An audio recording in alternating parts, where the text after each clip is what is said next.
So many different times in my life, I've played with broken or hurt things, broken foot, broken leg, broken hand, broken arm, broken sternum, broken collarbone. I could keep going if I just thought more about bones. Why, man? Because I loved it. I loved playing the game. I was passionate about it. One of the reasons I even get encouraged at seeing all of you here. Do you know why I get encouraged by that? Is because you could be anywhere doing a lot of different things, but you chose to be here. Some shows don't need a celebrity narrator to introduce the show, but this show does. In a world filled with endless opportunities, why would two men who have built 13 multi-million-dollar businesses altruistically invest 5 hours per day to teach you the best practice business systems and moves that you can use? Because they believe in you, and they have a lot of time on their hands. They started from the bottom, now they're here. It's the Thrive Time Show starring the former U.S. Small Business Administration's Entrepreneur of the Year, Clay Clark, and the entrepreneur trapped inside an optometrist's body, Dr. Robert Zuttner.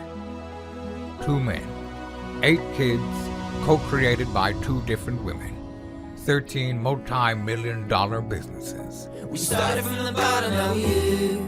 We started from the bottom, and we'll show you how to get here. Started from the bottom, now we here. We started from the bottom, now we here. Mr. Clyde started from the bottom, and now we're at the top, teaching you the systems to get what we got. Colton Dixon's on the hooks. I break down the books. Z's bringing some wisdom and the good looks. As the father of 5, that's why I'm alive. So if you see my wife and kids, please tell them hi. It's the CNC up on your radio, and now 3, 2, 1, here we go. We started from the bottom, now we here. We started from the bottom, and we'll show you how to get here. Started from the bottom, now we here. We started from the bottom, now we here. We started from the bottom, now we here. We started from the bottom, and we'll show you how to get here. Started from the bottom, now we here. We started from the bottom, now we here. Clifton Taulbert, how are you, sir? I'm good. What about yourself?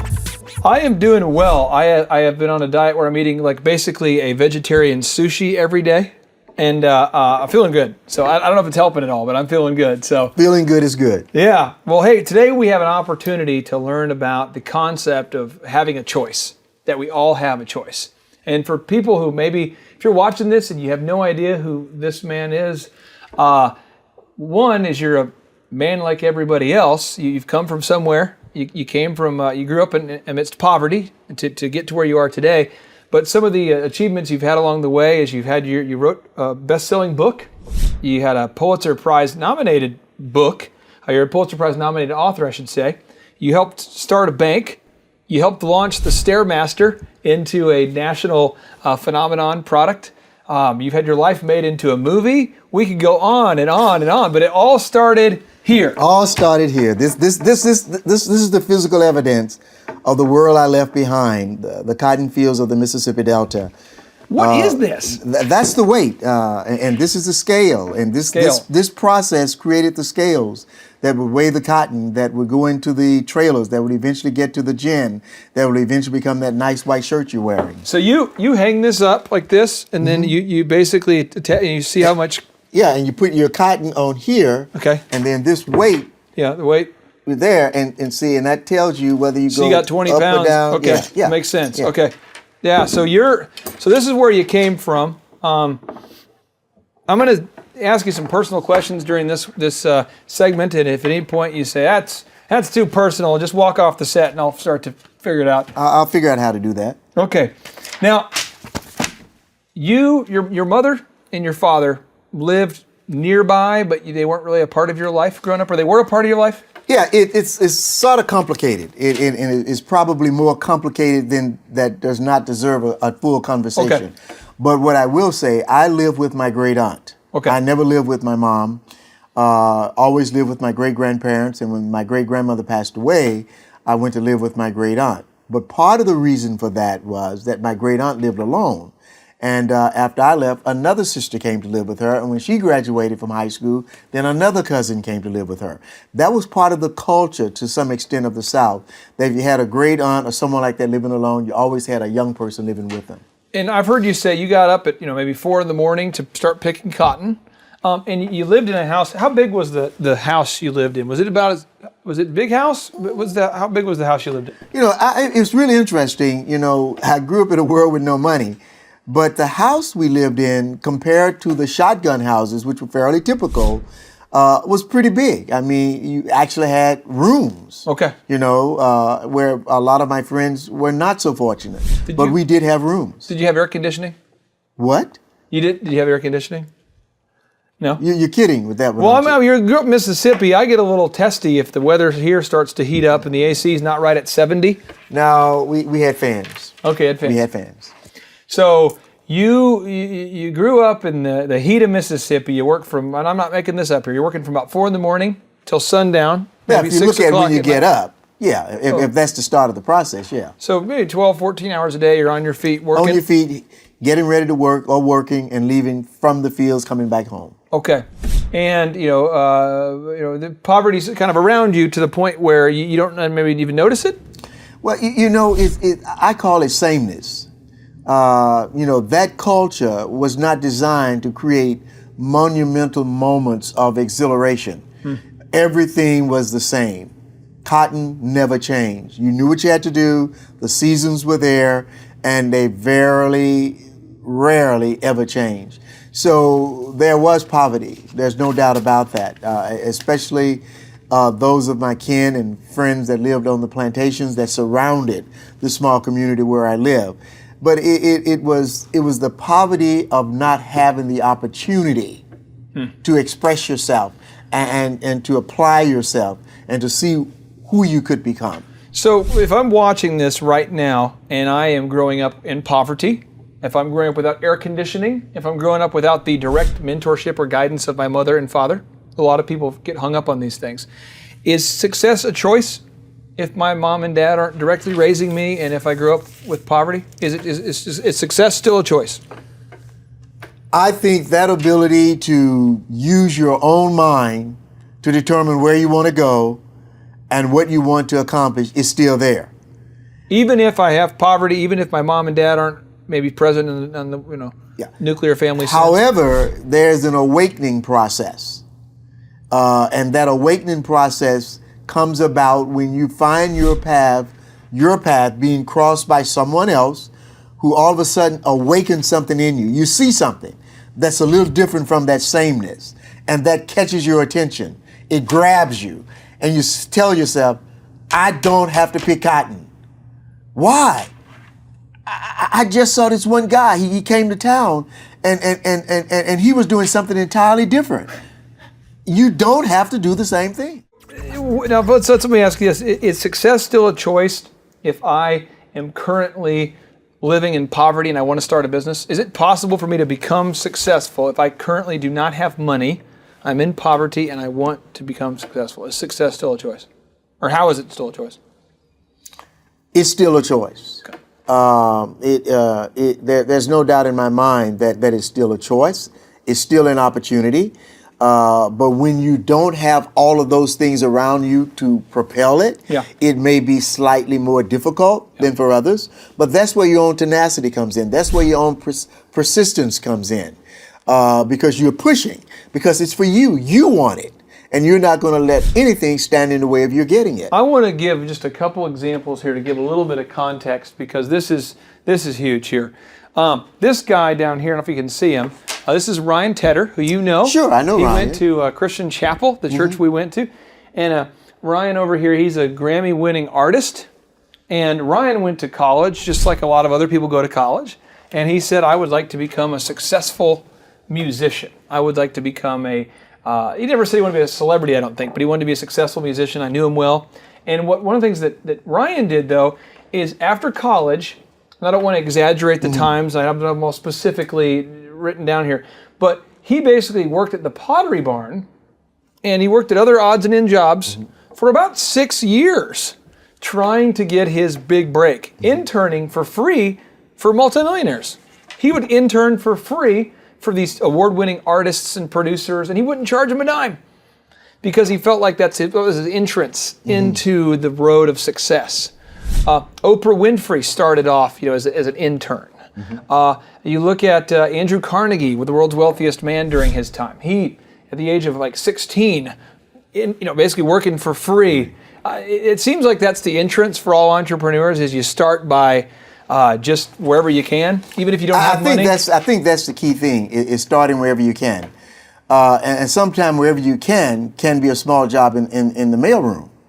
But the thing about it is, you're on your way somewhere. The key thing is not to be stuck in time, is to have this emotional movement as well as the corresponding physical movement. Now, every entrepreneur that I've ever met has overcome some major adversities in their life. Oprah was, raped when she was young.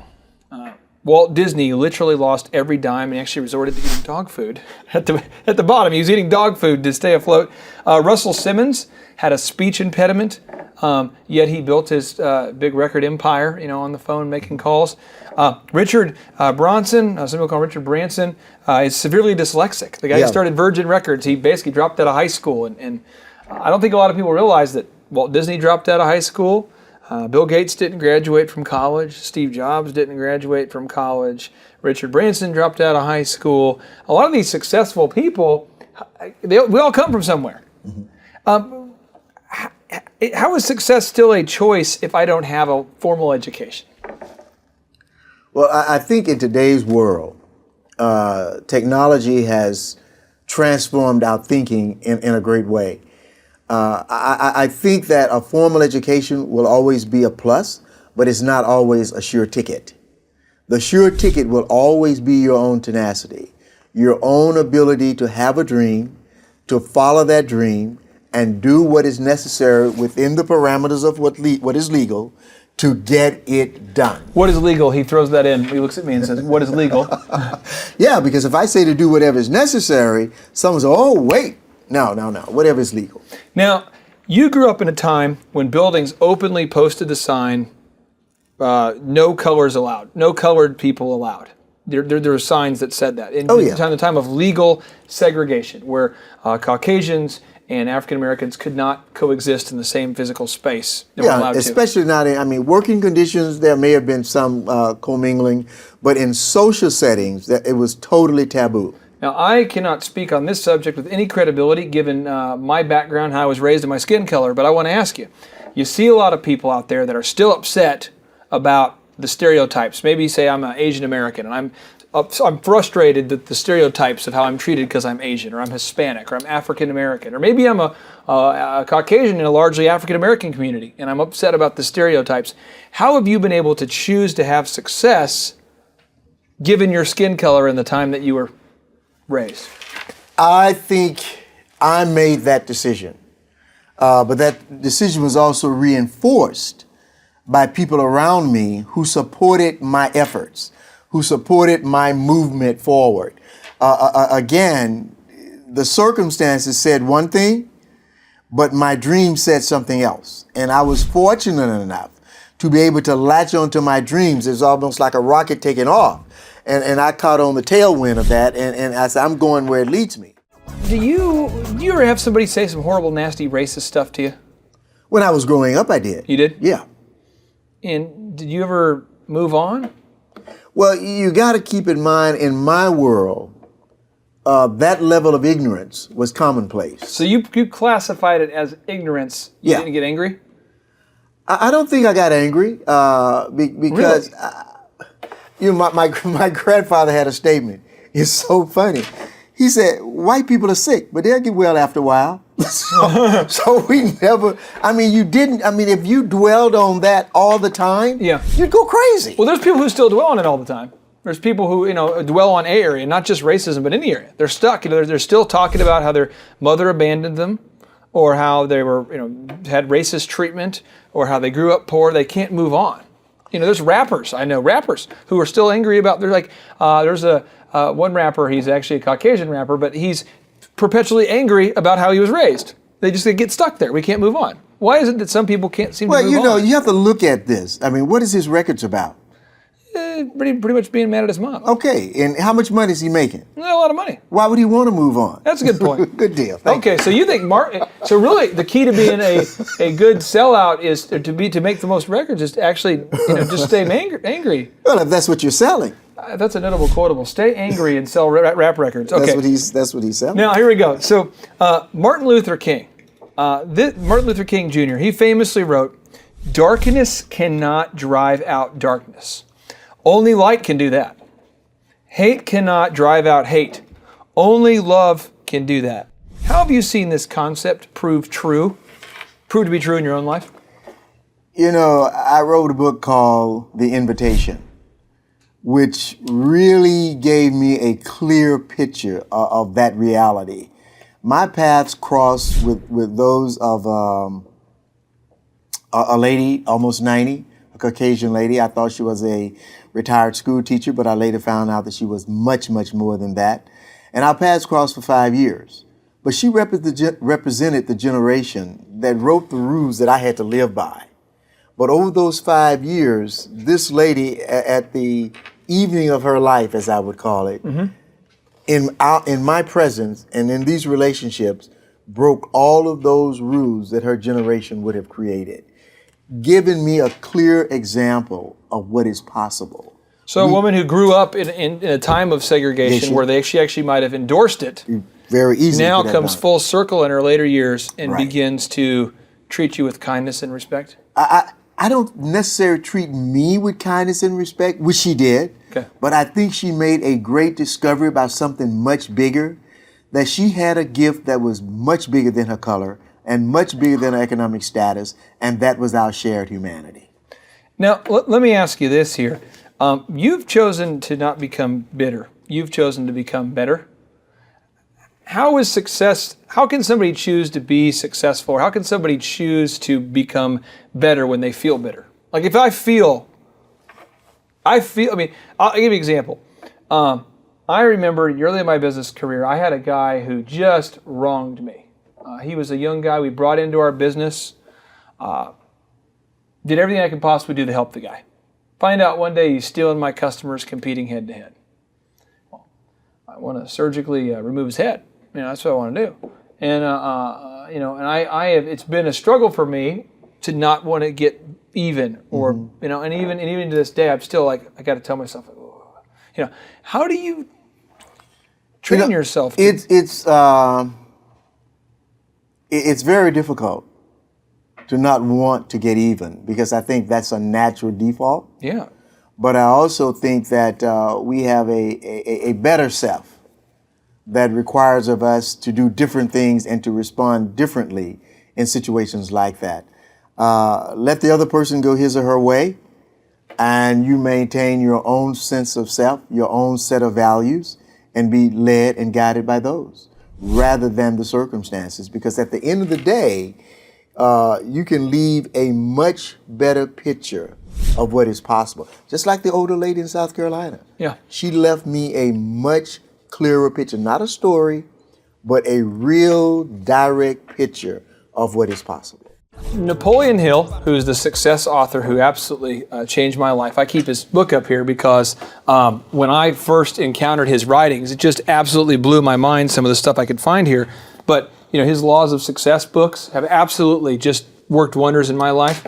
And he was an apprentice, basically, of the late Andrew Carnegie. So he basically rode shotgun with the world's wealthiest man. Okay. And one of the things he wrote, which just blew my mind, it just jumped off the pages, is he says, every adversity, every failure, every heartache carries with it a seed of an equal or a greater benefit. So every adversity, every heartache, every failure carries with it a seed of an equal or greater benefit. What does that mean, that behind every failure there's a seed of an equal or greater benefit? How have you seen that play out in your life? I don't think you really know who you are and what your capabilities are, what your strengths are, and even your weaknesses until you find yourself in an adverse set of circumstances. And the ability to move out of those circumstances and to look back and see that I didn't crater, I didn't give in, I stood up for what was right, I moved on, I accomplished what I needed, and you kind of got that to store into your backpack, as it were, because you're going to find another one. But once you get to that other circumstance that's negative, that looks like it's going to fail you, then all of a sudden you got this backpack. You can look in and say, wait a minute, I remember 2 years ago. Look what I came through. I can do this now. You know, I've never seen that more true, it seems like, than recently. I've seen it tested so many times. But one of the guys who works here on our team, his father had passed away suddenly. And the day after he found out, I think it was the day after he found out, maybe it was the day he found out, he calls me to find out how my dad is doing, and my dad is, suffering from cancer. But he thought outside of himself enough. He thinks that, he's that kind of person.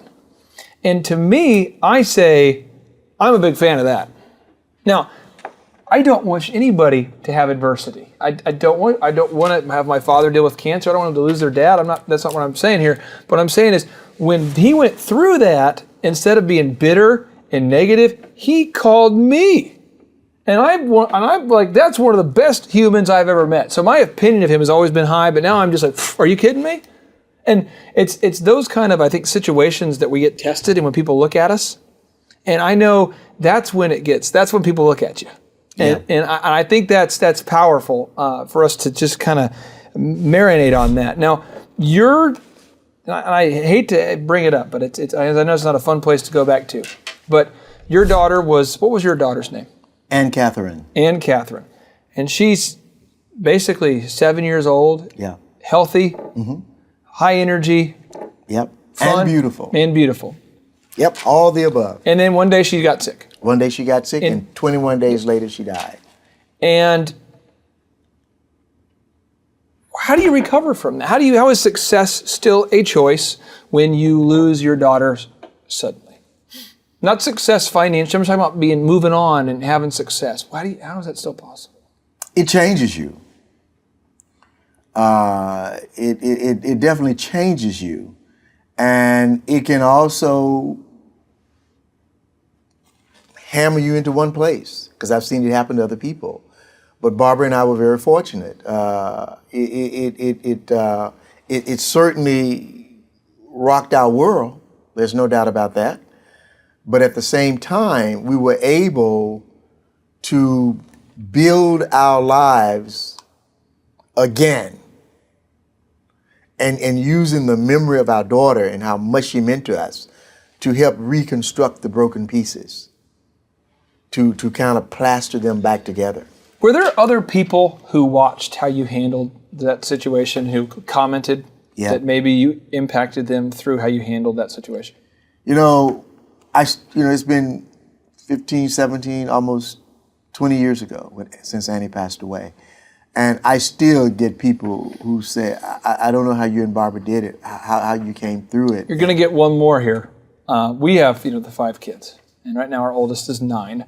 When you're watching this, they might be 39, I don't know. But when my daughter, was about 7, it occurred to me, the loss of your daughter, that situation became real. I'm like, oh my gosh. And when she had her birthday party, I kept crying all the time. My wife's like, what's going on? And I just kept kind of thinking about how blessed we were to have her. And when my son was born blind, I remember specifically of thinking about you in that situation. And that's what carried me through that. Well, see, that's the whole great joy of a shared humanity. We all bring something to the table. It's like this great feast of humanity that I can bring my survival that adds to your thriving, as it were. You can bring your survival that adds to someone else's.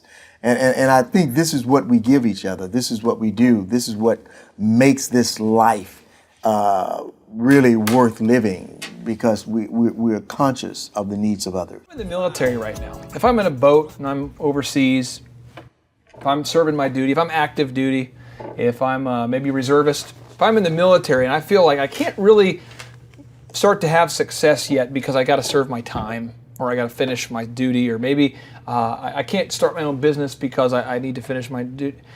You made the jump from military to success in entrepreneurship. How is success still a choice if I'm maybe a civil servant? Maybe I work for the government in some capacity, or I'm in the military. How is success still a choice if I'm in the constructs of civic duty, of a civil servant there? How can I still achieve success if I'm on a military base, or if I'm kind of...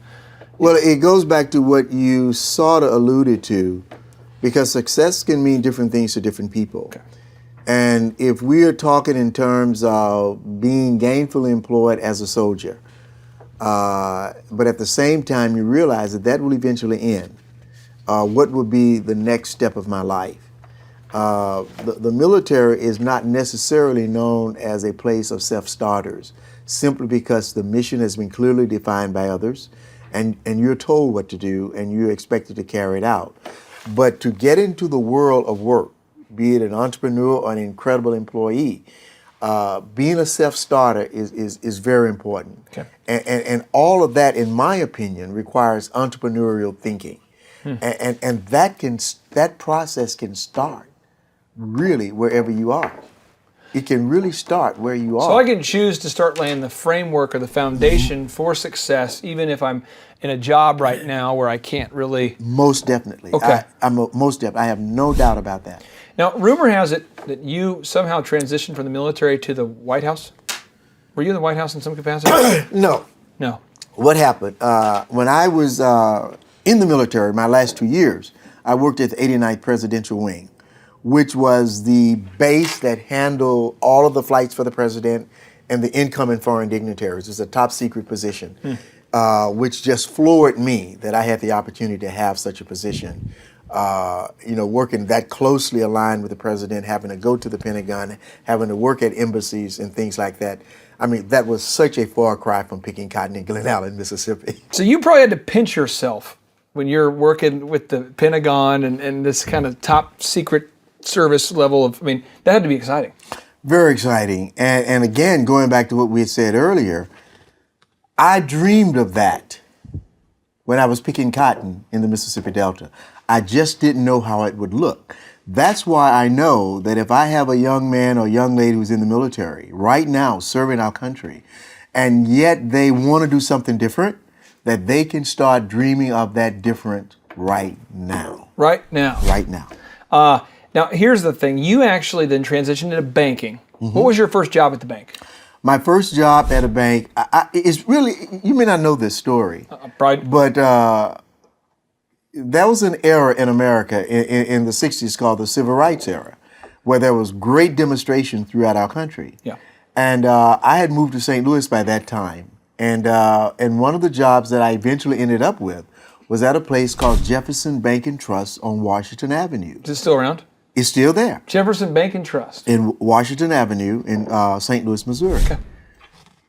Hiring me caused them to move another guy inside the bank who looked like me. Because at that time, there were no African Americans working inside the banks. And that was my very first banking job, was a bank messenger. And that's a job that I hated almost as much as I hated picking cotton. But I had determined that I'm going to make this the best thing. So I'm out there in the cold, standing in the door with the uniform, and I hear the words that there's a school you can go to for banking. So I don't have anything but nerves.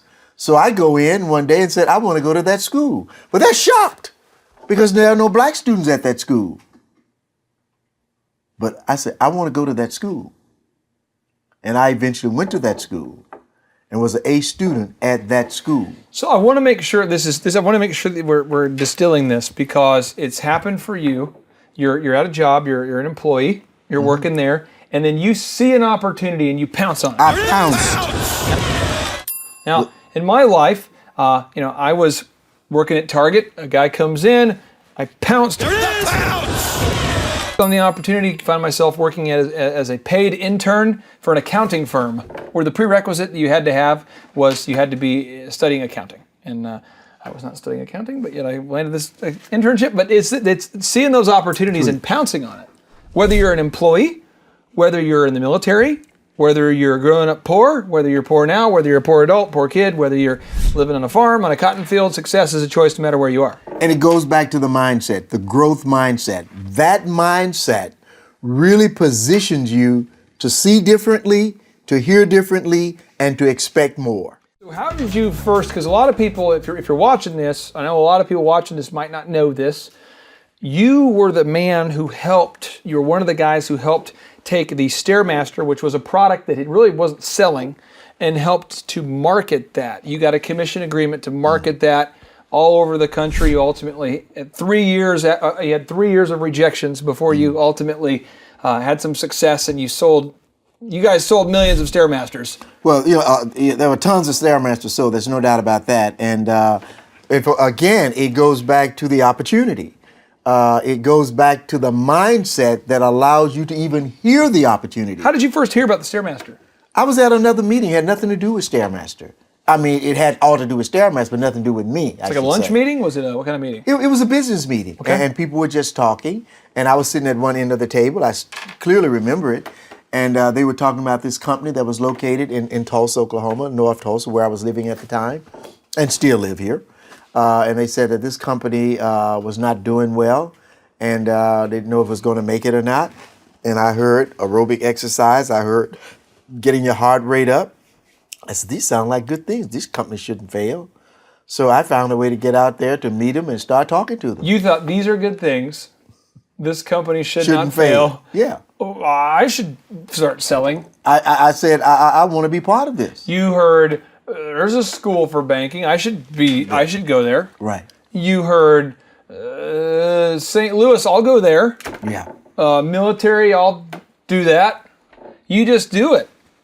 You decide, right? And then you're just bam. You're hopping in. It is that sense of expectancy. Okay. Is that going back again, wanting to be successful, having really caught that, but not quite knowing how it would look. But because I was so focused on being successful, I think I created this attention to opportunity. I really listened for opportunity. I looked for opportunity. So did you pick up the phone and just boop, boop, boop, boop, call them, hey, Stairmaster guys, I hear you're struggling. I would like to sell your product. Pay me, please. I mean, what did you say? How did you make that connection? I did some research, obviously, to find out about it, read the newspaper articles. There wasn't much to read about it at the time. But they were at a point that any good news was good news. Okay. And I came in, I said, I can sell this to the federal government all over the country. That's what I said. You said that? I said that. Had you ever sold something to the federal government before? Not one day in my life. Okay, but you felt like you could do it. I felt like I could. And you told them you could. I told them that I could. Okay, so then you said, I'm going to sell it. And then they say to you, who's they? You're talking to the head of the company? Yeah, I'm talking to the three guys who own the company. You cold called them. You picked up the phone, you called them. I went out there to see them. I did not call them. I went out there. You went out there. Yeah. So you go out there. Now, what were the terms of this agreement, my friend? What were the terms that you negotiated? Like, did you get paid every time they sold one? Was it a commission? I got paid on a monthly basis. Commission? Yeah. Only? Only commission. And for 3 years, 36 months or longer, somewhere in that range, you worked without a single check. Right. They didn't give you any money. Because you had not They didn't sold have it. any money. And you spent, I'm just making up a number, but you probably spent 20, 30 hours a week. Well, I had another job. Another job. So you're working 40 hours a week at this job? And then 40 hours a week at the other job. 80 hours a week. You're working Yeah. 80 hours a week for 3 years with no extra pay for this extra time. No extra pay for the extra time. We have a girl on our camera crew, which I don't know if we ever released, but we don't care. This is Ariel. She does a lot of neat things with marketing for us. And I think this week we had 2 big successes. Is that right? We had 2 big successes this week. And I don't know the number of hours. Maybe you could just hold up your fingers. How many hours you'd spent before you had any success? Like 10, like, yeah, okay. So she spent hours and hours and hours and hours and hours just building relationships, nothing, and then boom, 2 this week. I couldn't be more proud of her. It's unbelievable. But it seems like that's how success works. Yeah. It is not something that just comes and knock on your door. You go out walking, you go out looking with your eyes open, your heart open, and your mind to embrace the opportunity. And you'll find it may not happen the first day or the second day, but you have to be persistent. One of my favorite success authors is a guy named Og Mandino. Old school. Back when you would name your kid Og. But what happened is Og Mandino, his philosophy was that if this is like a big oak tree here, his philosophy is that every day you swing, and then you swing, and you swing, and you swing, and you keep doing it until eventually the tree wears down and falls down because you've chopped, the tree down. And he says that most people take a blade and they swing and they go, oh, that tree didn't fall down. I'll go to another tree. Swing to another tree. Swing, and their whole life they never knock anything down. And so he explains that one, make sure you're trying to basically chop down a tree that's worth chopping down. Make sure it's a big one. If you're going to invest some time, don't be, attacking, the little small baby trees all day. But also understand you have to hit it. And I'm not an axe man. I'm very non-mechanically inclined, but I have done some physical labor and construction when I was starting the business. But if you ever see these loggers,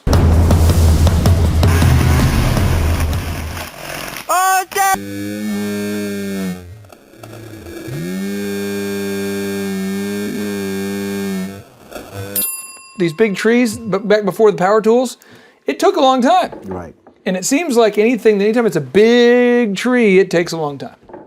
Yeah, and that, when you think about success, most people tend to celebrate the end of the journey. Yeah. But I think we have to also understand the journey itself so that we can know what will be expected of us and we can learn what's inside the entrepreneur thinking so that we can be better prepared to do what we need to do.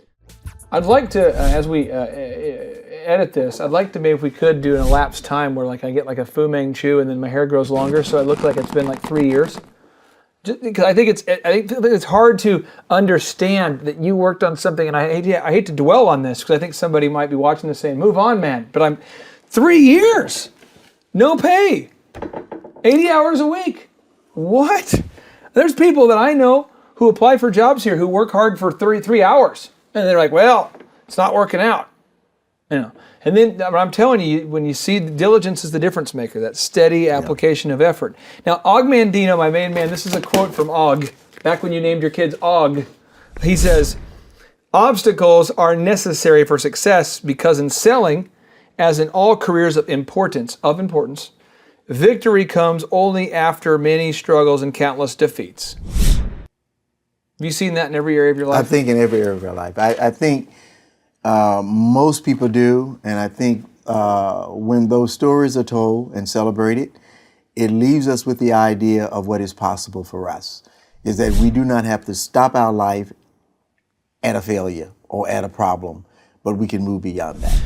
Stairmaster took 3 years. Your book, from the time it was finished, from the time that you started first writing it, to the day that you finished writing Once Upon a Time when we were colored.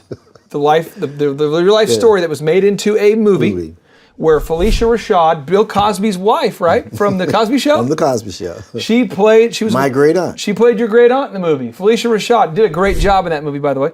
But from the time that you got the idea to the time that became a bestseller, how long? 24 years. Again, if we could stop this, grow a Fu Manchu long hair and just do it, I would like to. I haven't, Clay, it appears I haven't had many successes that has been within months. It's like it's always been a long time. I mean, when we edit this, I might look like Moses by the time we're done. If 24 years, the one thing I have for frustration with is that when I read this book, The Wisdom of Steve Jobs. Oh, I read this book, and I think I read it in 2 hours. Caleb Hutton got this for me for my birthday. I read it in 2 hours. I say, well, that's good. His whole life's wisdom right here. Boom, let's put it back on my shelf. All right, And then I go here and I say, go to Jack Welch. This was a longer one, but I read everything that Jack Welch has to say. Well, let me rearrange my books here. I read everything that Jack Welch had to say about management in our trip to Florida. The problem is this took him 30 years to do. And the entrepreneurs that I know who are really in trouble and who are really emotionally distraught and who are really perpetually frustrated, the guys I know who are just really struggling, they keep moving on to new trees. They have that new tree disease, where it's like, new opportunity, great, let's do this for 10 minutes. New opportunity. And they hop from job to job. They hop from opportunity to opportunity. But the people who I know who are successful, whether it's Jack Welch, whether it's yourself, whether it's Oprah, whether it's Donald Trump, whether it's the Amazon guys, whether it's getting the movie Rocky made. I read that this guy had over 100 rejections on his playwright before he finally had. I can't imagine the humiliation of writing your movie script, binding it, flying somewhere or driving somewhere, meeting with somebody and being told no hundreds of times. But that's how success happens. Yeah. Right? Yeah, there are some rare occasions where success might happen rather quickly, but for the most part, that's not the case at all. That is not the case at all. I had one of the top agents in Farmers Insurance. I do some training with Farmers Insurance here in Tulsa. One of the top agents in the country. He's awesome because he chops the trees all the time. And we had a young guy here who asked the question, well, it's easy for him to be successful. He's writing 100 and something policies a month. And I said, you call him. You pick up the phone, you call this man, I will pay you. I told the guy, I'll pay you $100. If you'll call the guy and talk for 10 minutes and just ask him how he did it, I'll do it. Well, this guy, boop, boop, boop, boop, boop. Excuse me, sir, how many calls do you make? He says 14,200 and whatever. That's his quota. So he makes 14,000 outbound calls a month and he sells 122 policies. So it comes out to a 0.08. So it's 0.8% success ratio. He has 0.8% of success per month, and he is one of the most successful in the country. For Thrive, as we built this platform together, you and I have met countless hours we've spent on this, and we'll spend more. We had countless venture capital people that said, practical education for entrepreneurs? Boo! Well then, got this idea in front of some very successful entrepreneurs, and they said, this is the best idea ever. But I think I had to dig deep through 300 and something rejections before I found that one deal. And I think a lot of us, if we're not careful, we're going to stop 3 feet from gold, aren't we? Yeah, that is what concerns me, and that's why I think the Thrive platform is so important, because there will be those stories within the Strive stories about those people who persisted. They did not stop. You need to hear someone tell you, hey, check out tomorrow. Don't stop today. I'm going to give you a scenario, and then this will be my last question for you here about this concept that we can choose to have success. If I right now am working at a fast food restaurant, and there's nothing against it, I'm just trying to give a scenario. If I'm working at a fast food restaurant right now, and I perceive it to be a dead-end job, because it's not a corporate chain, it's just a small individual fast food restaurant, locally owned, and I don't see any room for advancement, and I've got $50 to my name. How can I choose to be successful? What are some things I can do? Easy. Here we go. Okay. First of all, value yourself where you are. Not the circumstances that surround you, but value yourself where you are. Value yourself where you are. If you are a server or a dishwasher or whatever, you can be the king of that company, because whatever your assignment is, that becomes your operating procedures. You own that. You can become the king or queen of that. Okay, whatever you're doing. Whatever you're doing. If I'm doing fries. And I guarantee you, your consistency and your ability to really stand on top of that will be recognized by others. I know some of the neatest people I've hired when working for me were people that were wait servers in restaurants. So the idea is you're owning it, then the boss will start to notice, hey, these floors are always clean. Not only will the boss notice, but think about a restaurant. Guess who comes into a restaurant? Customers. And many of those customers are business owners. Many of those customers are looking for people to hire. When you have a chance to be your best, you have no idea who you're impressing. Okay, I'm gonna just be devil's advocate for a second. I work in businesses all the time where I see this because I'm hired as a business consultant to fly in. They hire the wizard to come from out of town to come in and help them. And I come in and I see a young man in the meeting, texting during the meeting, being late, not working hard, not being engaged. He's not valuing where he is. And I'll pull him aside and say, hey, young man, what's going on? He's like, well, I don't really try because, this company's not going anywhere. He's not really hurting the company as much as he's hurting himself. Right. Okay, so step one is value where I'm at. Value where you are. Is there anything else I should do? Value where I'm at, and then good things happen, or is there something else I should do? Now, first of all, you value where you are.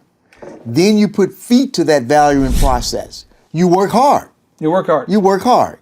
And the next part of that is develop a persona, a personality around you that says, I am here. See me. Don't become this entity that people see through you. You let your personality say, see me, I am here. I'm going to tell you a capstone story that I think that encapsulates this. We have a young man who I actually sold DJ Connection to. And I tell this story all the time to the staff. They're probably tired of hearing it. But he had a child before he was married. He was in a financially tough situation. And he wants to apply for a job for us. We're not hiring. He gets an introduction from somebody. I tell him we're not hiring. Somehow he grows back like bamboo. He shows up at the office. I'm like, who brought this guy in? And they say, Josh says, I think we should bring in this guy because he's a good guy. Well, when he talks, he's from Locust Grove and Inola, kind of rural Oklahoma, and he kind of talks like that. We was, that country bumpkin, kind of that we was doing this and you was doing that, and he really has a hard time speaking articulately. And he's never done sales before. He wants to do telesales, and he doesn't. Speaking on the phone in a non-country thing is not his strong suit, and he has no experience. But he just keeps showing up. He shows up early. I get to the office, I like to be there first one there. Mm-hmm. He shows up. Homie is showing up before I get there with a coffee. Hey, just wanted to. So he figured the best way to get one-on-one time with me was to beat me to the office. Now, I had a home office. I lived in my home office. So it was a situation where it's this house right here. Warning, these web clips feature stunts performed either by professionals or under the supervision of professionals. I want to show you this This was the house. So this is our house. Okay. And this right here is the office. He literally is, this is our little land bridge. So I have to get up like 10 minutes before I come to work. And I walk down this little bridge. He's already parked his vehicle and he's waiting on me. And I'm like, how'd you get in? And he says, oh, well, I got a key from such and such. So he gets there early every single day. And then, I don't think I'm even paying him. Honestly, Clifton, I don't think I was even paying him. I think he was just showing up. And then one day, one of the guys is like, hey, when are you going to start paying him? And I'm like, I didn't hire him. I don't want to pay him for. And they're like, well, why don't you give him a shot? So this insanity continues. He's bringing me coffees every day. And then one day it happened, and he got the best of me. When it happened, I remember I was looking for somebody to do some marketing. And I said, I need someone to do all the mailers for the schools. I need someone to lick a stamp, put something on the stamp, and I'll pay someone. I need to mail like 500. We mailed letters out to every school in Oklahoma trying to convince them that we were the best entertainment source for them, for their school proms and dances. I needed a stamp licker. And I'm like, who amongst us can lick stamps? No, everyone's like, I don't want to do it. I'm like, you're going to have to handwrite the address for every one of these because people open it. They're more likely to open it if it's handwritten. Right. I need a guy to write, Dear Miss Smith, to 400 schools, and I need a guy who can lick a stamp. I'll do it. But you'll do it? All right, Jason, you are now in charge of stamp licking and letter writing. So he's in charge. No one else will do it. Well, then I said, I need a guy to do, and I'll do it. No one else would do it. I'll do it. Well, then I said, I need a guy to be in charge of our sales team. A year later. Let's have Jason do it. Then I had a software problem. I couldn't grow the company because I didn't know how to build software. Jason says, I'll write it. I'm like, you write software? Oh, yeah. He's never written a software program in his life. He is a hack in college, doesn't know what he's doing, and he volunteers. He says, for 3% of your gross sales above $20,000 a week, I will write your software for you.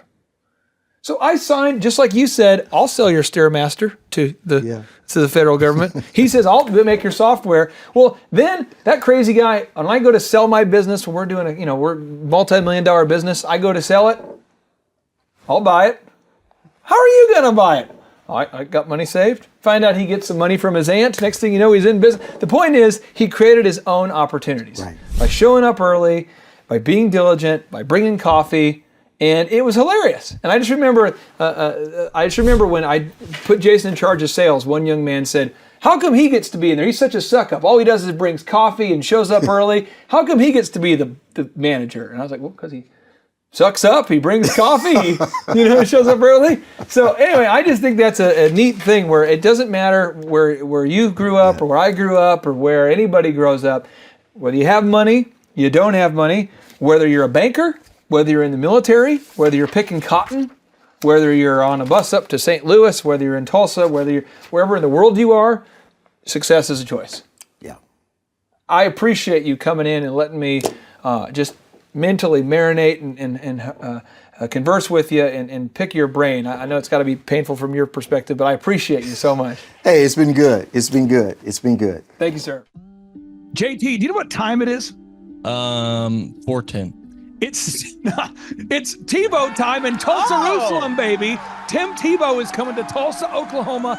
During the month of Christmas, December 5th and 6th, 2024, Tim Tebow is coming to Tulsa, Oklahoma in the 2-day interactive Thrive Time Show Business Growth Workshop. Yes, folks, put it in your calendar. This December, the month of Christmas, December 5th and 6th, Tim Tebow is coming to Tulsa, Oklahoma in the Thrive Time Show 2-day interactive business growth workshop. We've been doing business conferences here since 2005. I've been hosting business conferences since 2005. What year were you born? 1995. Dude, I've been hosting business conferences since you were 10 years old. And a lot of people, have followed Tim Tebow's football career on the field and off the field. And off the field, the guy's been just as successful as he has been on the field. Now, the big question is, JT, how does he do it? Well, they're going to have to come and find out because I don't know. Well, I'm just saying, Tim Tebow's going to teach us how he organizes his day, how he organizes his life, how he's proactive with his faith, his family, his finances. He's going to walk us through his mindset that he brings into the gym, into business. It is going to be a blasty blast in Tulsa, Jerusalem. Folks, I'm telling you, if you want to learn branding, you want to learn marketing, you want to learn search engine optimization, you want to learn social media marketing, that's what we teach at the Thrive Time Show 2-day interactive workshop. If you want to learn accounting, you want to learn sales systems, you want to learn how to build a linear workflow, you want to learn how to franchise your business, that is what we teach at the 2-day interactive Thrive Time Show business workshop. Over the years, we've had the opportunity to feature Michael Levine, the PR consultant of choice for Nike, for Prince, for Michael Jackson. We've had the top PR consultant in the history of the planet has spoken at the Thrive Time Show workshops. We've had Jill Donovan, the founder of RusticCuff.com, a company that creates apparel worn by celebrities all throughout the world. Jill Donovan, the founder of RusticCuff.com, has spoken at the 2-day interactive Thrive Time Show business workshops. We have the man who's responsible for turning around Harley Davidson, a man by the name of Ken Schmidt. He has spoken at the Thrive Time Show 2-day interactive business workshops. Folks, I'm telling you, these events are going to teach you what you need to know to start and grow a successful business. And the way we price the events, the way we do these events, is you can pay $250 for a ticket or whatever price that you can afford. What? Yes, we've designed these events to be affordable for you, and we want to see you live and in person at the 2-day interactive December 5th and 6th Thrive Time Show Business Workshop. Everything that you need to succeed will be taught at the 2-day interactive Thrive Time Show Business Workshop, December 5th and 6th in Tulsa, Oklahoma. And the way we do these events is we teach for 30 minutes, and then we open it up for a question and answer session so that wonderful people like you can have your questions answered. Yes, we teach for 30 minutes, and then we open it up for a 15-minute question and answer session. It's interactive. It's 2 days. It's in Tulsa, Oklahoma. We've been doing these events since 2005, and I'm telling you, folks, it's going to blow your mind. Yes, ladies and gentlemen, the Thrive Time Show 2-day interactive business workshop is America's highest rated and most reviewed business workshop. See the thousands of video testimonials from real people just like you who've been able to build multi-million-dollar companies. Watch those testimonials today at thrivetimeshow.com. Simply by clicking on the testimonials button right there at thrivetimeshow.com, you're going to see thousands of people just like you who've been able to go from just surviving to thriving. Whoa. Each and every day, we're going to add more and more speakers to this all-star lineup, but I encourage everybody out there today, get those tickets today. Go to thrivetimeshow.com. Again, that's thrivetimeshow.com. And some people might be saying, well, how do I do it? What do I do? How does it work? You just go to thrivetimeshow.com. Let's go there now. We're feeling the flow. We're going to thrivetimeshow.com. Again, you just go to thrivetimeshow.com. You click on the business conferences button and you click on the request tickets button right there. The way I do our conferences is we tell people it's $250 to get a ticket. Yep. Or whatever price that you can afford. And the reason why I do that is I grew up without money. JT, you're in the process of building a super successful company. Yep. Did you start out with $1 million in the bank account? No, I did not. Nope. Did not get any loans, nothing like that. Did not get an inheritance from parents or anything like that. I had to work for it. And I'm super grateful. I came to a business conference. That's actually how I met you, met Peter Taunton. I met all these people. So if you're out there today and you want to come to our workshop, again, you just got to go to thrivetimeshow.com. You might say, well, who's speaking? We already covered that. You might say, where's it going to be? It's going to be in Tulsa, Jerusalem, Oklahoma. And someone says, Tulsa, Jerusalem. I'm really trying to rebrand Tulsa as Tulsa, Jerusalem, sort of like the Jerusalem of America. But if you type in Thrive Time Show and Jinx, you can get a sneak peek or a look at our office facility. This is what it looks like. This is where you're headed. It's going to be a blasty blast. You can look inside, see the facility. We're going to have hundreds of entrepreneurs here.